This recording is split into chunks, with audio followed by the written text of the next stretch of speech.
I think we can continue the morning session. And let me announce the next speaker. It is Stefan Ivkovic from Mathematical Institute of the Serbian Academy of Sciences, Belgrade, with the talk Semi-Fredholm theory in unital C-star algebras. And if the speaker is here, maybe we can start.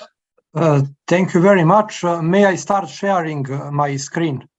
Yes. Thank you. Okay, thank you very much.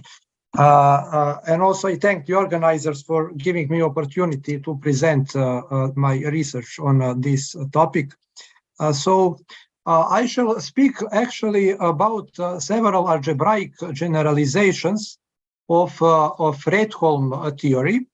I am aware that this is a very broad audience, so I shall introduce main definitions and main approaches, and then briefly speak about results. There are several results during this research, but I want rather to illustrate how this has developed the whole this algebraic Fredholm theory. We should first recall a very basic fact, but which will be useful later. So if we have a Hilbert space H and we have a bounded linear operator on this space with closed image, then it follows very easily by the Banach open mapping theorem that this operator has this decomposition here, with respect to which operator F has this matrix where F1 is an isomorphism, simply because the image is closed. So F has to map by the Banach open mapping theorem isomorphically the orthogonal complement of the kernel onto its image. Later it will be clear why I recall this very basic fact. Now we should also recall the definition of semi-Fredholm operator. Sorry. Semi-Fredholm operator on H, it is of course bounded linear operator, but it is supposed to have a closed image, and either the dimension of the kernel should be finite or the dimension of the orthogonal complement of the image should be finite. And if both of them are finite, that it is simply a Fredholm operator on H. And now, based on this definition, a classical Fredholm theory on Hilbert spaces and more general on Banach spaces has been developed in decades in many papers and monographs. But as I said, people were also interested in possible generalizations of this theory. One possible way is to consider operators on something which is more general than a Hilbert space, but still has some properties similar to Hilbert space. And what is this? This is a Hilbert C-star module. And the Hilbert C-star modules are a natural generalization of Hilbert spaces when you replace the field of scalars by an arbitrary C-star algebra. Unfortunately, I would not have very much time to speak about the general Hilbert theory of Hilbert C-star modules. There is a very nice book written by Manuilov and Troitsky. Professor Manuilov was, for instance, my advisor during my PhD research. But I want to really focus on Fredholm theory on Hilbert C-star modules. So a Fredholm theory on Hilbert C-star modules as a generalization of classical Fredholm theory was started by Mishchenko and Fomenko. And what they did, they introduced the notion of Fredholm operator on a standard Hilbert C-star module and proved that some of the main results from the classical Fredholm theory also hold in this generalized setting.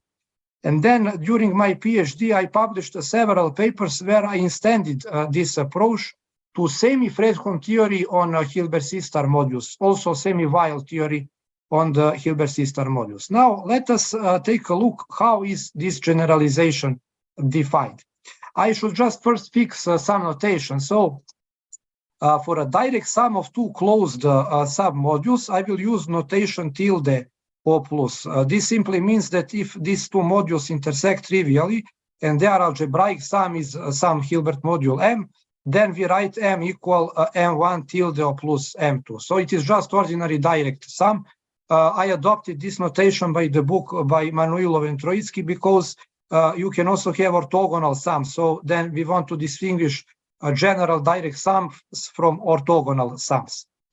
Also, we should observe that, for example, on Hilbert spaces, we have this B of H, which is the set of linear bounded operators. And then we know that every such operator has an adjoint. Now, in the situation of Hilbert C-star modules, we consider operators which are not only linear, but we want them to be linear with respect to this C-star algebra over which the model is. So we consider C-star linear operators. And if you have such C-star linear bounded operator, it does not necessarily admit an adjoint. So it is a major difference from the theory of operators on Hilbert spaces. But if you restrict to the set of all adjoinable bounded C-star linear operators from M into M, where M is a Hilbert C-star module, and you can denote this set by in this way here, then this set is actually a C-star algebra itself, which will be important later for our algebraic generalization, which I will introduce later. So this set is a C-star algebra in the same way as BH is a C-star algebra. BH is even a von Neumann algebra, but this is just a C-star algebra. And we will consider for our application the so-called standard Hilbert module, which is simply L2 of A. So here A will be a unital C-star algebra. It does not need to be unital, but for our purposes, it will be unital, and we will consider L2 of A. So once again, I'm sorry to not be able to really go into the detail of a general theory and structure of Hilbert modules, but it will not be so important for what I want to say here. So now we have this notion of Fredholm operator on the standard module, which was first given by Mishchenko and extended by me. How is it defined? Well, an operator bounded C-star linear adjoinable on the standard module is called a semi-A Fredholm if there exists such decomposition with respect to which F has this diagonal matrix where F1 is an isomorphism and either N1 is finitely generated or N2 is finitely generated. If both of them are finitely generated, then we say that F is a Fredholm operator, and this is simply what Mishchenko actually defined. So I just extended to the notion of semi-A Fred. So now you see the reason why I recalled this fact here, because semi-Fredholm operators on Hilbert spaces can be represented in terms of this decomposition, where either this subspace is finite dimensional or this subspace is finite dimensional. So here we have a more general decomposition, which is not necessarily in terms of kernels and the image, and we replace the notion of being finite dimensional to the notion by being finitely generated. In the sense, this is a generalization of the notion of being finite dimensional, because now we deal of Hilbert modules over C-star algebras and not over the field of scalars. So we want to speak about finitely generated modules rather than finite dimensional subspaces. So this is how it is defined. And as I said here, I would not have time to speak about all the results, but Mishchenko and Fomenko proved some of the main results like Atkinson theorem, openness of the set of Fredholm operators, invariance of the index under compact perturbations, etc. Some few main results, and then I extended to many other results in the setting of semi-Fredholm theory. And this is just the notation for these sets of semi-A Fredholm operators. But there is also another generalization, and it was started by Breuer. And Breuer wanted to develop a Fredholm theory in von Neumann algebras as a generalization of Fredholm theory on Hilbert spaces. Why that? Well, because if we once again recall this basic definition, B of H is a von Neumann algebra, a very specific von Neumann algebra. Now, one can ask, okay, what will happen if I consider some more general von Neumann algebra? Can I somehow define Fredholm operator in a more general von Neumann algebra, which will generalize the notion of Fredholm operator in this very specific von Neumann algebra? And this is what Breuer has done. He introduced this notion, and in the same way as Mishchenko and Fomenko, he established the main properties of this operator as a generalization of well-known properties of the classical Fredholm operator. Before introducing Brouwer's generalization, I just need to recall the notion of Murray-von Neumann equivalence of projections in a C-star algebra.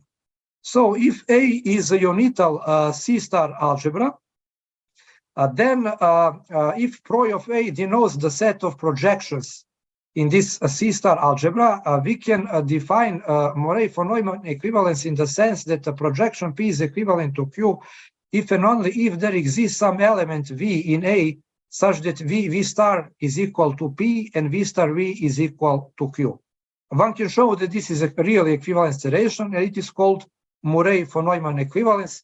What does it mean? Simply, it means that we should have some partial isometries which can transfer us from one projection onto another projection. This will be the desired partial isometry, but we want that this partial isometry really belong to our von Neumann algebra. And now we have the definition, Brouwer's definition. So if you take a von Neumann algebra, this is the set of projections in A, and this should be the set of finite projections in A. What is this? Well, this is those projections that are not Murray-von Neumann equivalent to any is proper sub-projection. And once again, this shows that here the property of being finite actually generalize the notion of being finite rank, because in the specific von Neumann algebra B of H, what are finite projections? They are simply finite rank projections. But here we will have this more general notion defined via Murray-von Neumann equivalence, and then we can define what is the Fredholm operator T in A. Well, this is an operator which satisfies that the projection onto the kernel is a finite projection in this von Neumann algebra, and moreover, there should exist a projection E, which should be a finite projection, such that of image of I minus E is contained in the image of T, which automatically gives that the projection onto the orthogonal complement of the image is a finite projection. And now you see how this generalizes our very first definition, because here we demanded that either kernel is finite dimensional or that the orthogonal complement of the image is finite dimensional. And as I said, in this von Neumann algebra, being finite projection is simply being finite rank projection. So the projections onto these spaces are then finite rank projections. But in this more general setting, we simply deal with finite projections in this more general sense. And now we come to the main topic of our talk. So what is the something which connects Brouwer's approach and Mischenko's approach? In Brouwer's approach, we consider von Neumann algebra, and we have Fredholm operators in this von Neumann algebra. In Mischenko's approach, we have Fredholm operators which belong to this very specific C-star algebra. So now we see why it is important what I recall here, that this is a C-star algebra, the set of operators on a Hilbert C-star module, which are unjoinable bounded and C-star linear. So we have here a Fredholm operator in a C-star, unital C-star algebra, and here we also have a Fredholm operator in a C-star algebra. Every von Neumann algebra is a C-star algebra. And then two mathematicians from Serbia, from Belgrade, Kečkić and Lazović, they asked, would it be possible somehow axiomatically define Fredholm elements in an arbitrary unital C-star algebra? So not specific algebra of operators on a module or a von Neumann algebra, but a general unital C-star algebra. And the notion which will generalize the notion of Mischenko and the notion of Brouwer. And the answer is yes, they managed to define it. And they defined this notion which generalized both Mischenko's and Brouwer's notion. And likewise, like Mischenko and Brouwer, they also obtained some of the main properties of these Fredholm type elements. And then a natural question which arises and which I asked is, could we extend their results to semi-Fredholm and semi-Weyl theory in unital C-star algebras in the same way as I extended during my PhD, Mischenko's theory from Fredholm theory to semi-Fredholm theory and semi-Weyl theory on Hilbert C-star modules.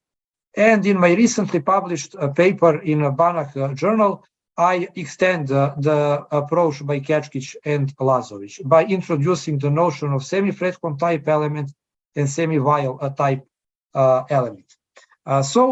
I just want also to introduce, I will not have time to speak about the results, but I just want to introduce how is actually this generalization defined.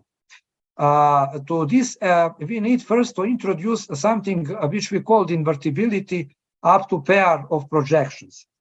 So if you have a unital C-star algebra, we say that A is invertible up to pair of projections P and Q if there exists some B in A such that 1 minus Q A 1 minus P B is equal 1 minus Q, and B times 1 minus Q A 1 minus P is 1 minus P. In this case, B is called a PQ inverse of A, and we notice that if B is a PQ inverse of A, then also 1 minus P, B 1 minus Q is PQ inverse of A. Now, this may seem very, very general, algebraic, artificial, but actually it has a very concrete description. For example, if we come back to this case of Hilbert C-star module, then it turns out that F is invertible up to some pair of orthogonal projections P and Q, if and only if you have this decomposition here. So notice that now this is no longer tilde O plus, but this is just O plus. So we have orthogonal decompositions. I should say that Hilbert C-star modules also have inner product as Hilbert spaces. It is just not scalar valued, it is C-star valued, but you can still speak about orthogonality. So here we have this decomposition for this operator F, with respect to which F has this matrix where F1 is an isomorphism, and M is image of I minus P, and N is image of I minus Q. So simply this term 1 minus Q A 1 minus P is actually the left upper corner of this matrix, or more precisely the whole matrix, which has only F1 here and 0 otherwise. So this multiplying by these projections, we single out the left upper corner, and this invertibility of this term here ensure us that this left upper corner is an isomorphism, and this we see how is related to Mischenko's approach, where we demanded that this F1 is an isomorphism. And this is also true not only for Hilbert C-star modules, but for Hilbert spaces, which are just a special case of Hilbert C-star modules. And one can show that this is equivalent to the fact that you have this decomposition in terms of direct sums, where you have this diagonal matrix now, where F1 is an isomorphism. So we really reduce to the situation of Mischenko's approach. And also, one want to speak about the ideals, because in the classical Fredholm theory, we recall that Fredholm elements are exactly those which are invertible modulo the ideal of compact operators. And one can prove something similar for Mischenko's approach, but then in this general approach, we want to have some ideal which generalize the notion of the ideal of compact operators. And it can be very simply defined. It is just supposed to be a self-adjoint ideal, which means that if A belongs to the ideal, then A star also belongs to the ideal. Recall that we deal with C-star algebra, so we have evolution. So we need a self-adjoint ideal, but we need one additional property. We need that this ideal should have an approximate unit, of course in the norm topology, approximate unit consisting of projections, orthogonal projections. And every such ideal we shall call the ideal of finite type elements. This is the terminology adopted from Kečkić and Lazovic. So this is still a very general approach, but we have some very concrete examples. So as I said, the ideal of compact operators on BH is such an ideal. We can also generalize to Hilbert C-star modules the notion of compact operators simply by taking the closure of the linear span of elementary operators. So an elementary operator on Hilbert C-star module is defined in this way. You take finite linear span, you take the closure, and you obtain something which generalize the notion of compact operators on Hilbert space. And it turns out that also this ideal if you consider concrete module, standard module, and not arbitrary module, then the set of these generalized compact operators on the standard module still satisfies this definition, the requirements of this definition. And in a properly infinite von Neumann algebra, this will be simply the norm closure of the set of all finite operators. What is this? Well, if S is an von Neumann algebra, then it is finite if the projection onto the closure of the image is a finite projection. And one can show that the norm closure of the set of all such finite operators form an ideal in our von Neumann algebra, which satisfies this condition. And I am soon finished. I just want to define semi-Fredholm elements. So they are a semi-Fredholm, they are invertible up to pair of projections, P and Q, where either P is finite or Q is finite in the sense that it belongs to this ideal of finite type elements. And if you define in this way, then actually these semi-Fredholm elements are exactly one-sided invertible modulo this ideal.